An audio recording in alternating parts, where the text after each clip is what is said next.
शरद पवार यांनी ठरवले आहे 88 जागेच्या खाली नाही येणार आहेत. काँग्रेस आणि पवार गट 284 जागा होत असल्यानं उद्धव ठाकरे यांना 44 जागा सुटेल हा फॉर्म्युला बरंच प्रसिद्ध होतं. तसं बघता 44 जागाच तुम्हाला सुटतील असा एक अंदाज आहे. गणित असं आहे की जागा वाटपामध्ये पवार म्हणतात की ते 88 जागा लढवतात आणि मग काँग्रेसच्या जर त्यात मिक्स केल्या तर त्या होतात 244 जागा.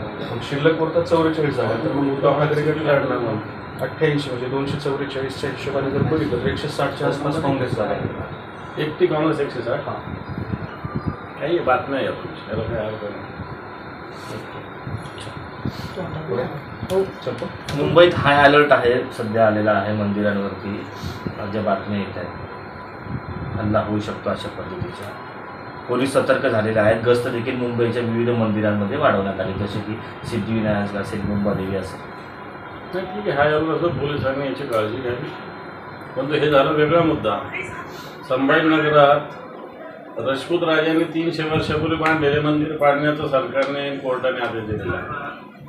मग जे आहे ते पण नीट सांभाळण्याची पाडण्याची सरकारची भूमिका दिसते. कारण सरकारमधले जे अधिकारी आहेत त्यांची जी कमिटी होती, या कमिटीनं हे मंदिर इनलिगल आहे म्हटलेलं आहे. विद्यापीठ यायच्या आधी 1680ला निर्माण झालेले मंदिरं पाडण्याचा कोर्टाने आदेश दिला आणि कोर्टाने आदेश या आधारावर दिला की म्युन्सिपल कमिशनर, पोलीस आयुक्त, विद्यापीठाचे कुलगुरू यांनी पाहणी करून अशा पद्धतीनं कोर्टाला आवाज दिला होता. मग हे सुद्धा मंदिर सांभाळण्याची आवश्यकता आहे.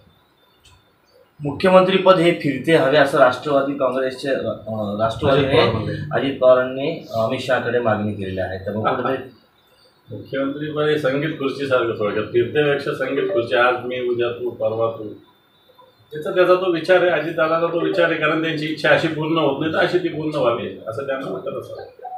आरक्षणाच्या मुद्द्यावर नरहरी झिरवळ देखील आक्रमक झालेले आहे. ते मंत्रालयासमोर बेमुदत आमरण उपोषण करणार आहे. आता त्यांच्या भूमिका आदिवासी आमदारांच्या आहेत. सरकारने आदिवासी आमदारांच्या किंवा आदिवासी समाजाच्या भावना समजून घेतल्या पाहिजे. नरहरी झिरवळ उपोषणाला का बसावं? त्यांच्या पक्षाचं सरकार आहे, मुख्यमंत्री त्यांचे आहेत, उपमुख्यमंत्री त्यांचे, आणि मग उपोषणाला बसवणे नाटक नाही काही. ठीक आहे, जो सरकारच्या विरोधातला आहे त्याने उपोषण करणं मी समजू शकतो. सरकार त्याचं ऐकत नाही. तो हे उपसभापती आहे विधानसभेसारख्या ठिकाणी. उपसभापती चेअरवर बसून सरकारला कोणताही आदेश द्यावा लागतो. उपोषणाची गरज नाही. मला ते नाटक करतात.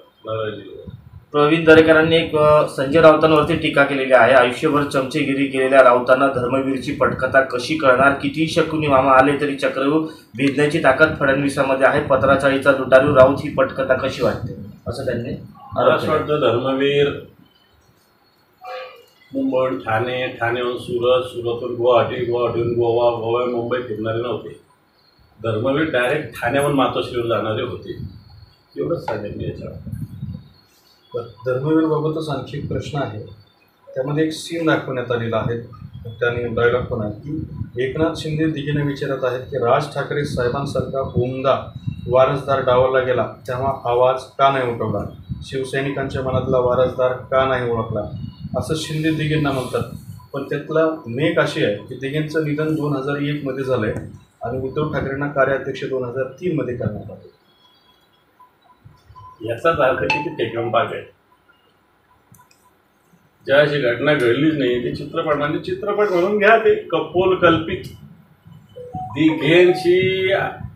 एकनाथ शिंदे हे दिघेंच्या समोर दुसऱ्या, तिसऱ्या, चौथ्या फळीतले काय शिवसैनिक होते. पहिल्या फळीतले नव्हते. लाईक त्यांच्याशी चर्चा करा असं नव्हते.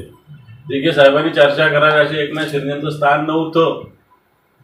दुसऱ्या, तिसऱ्या फळीत होते ते. तेव्हा मला असं वाटतं हे सगळं पिक्चरमध्ये दाखवलेलं धांदात खोटा अपप्रचार आहे. आनंद दिघेंशी बरोबरी करणं आहे. शिवसेना प्रमुखांना दिघे साहेबापेक्षा जास्त दाखवणं आहे. वाटतं हे प्रकार जनता खपवून घेणार नाही.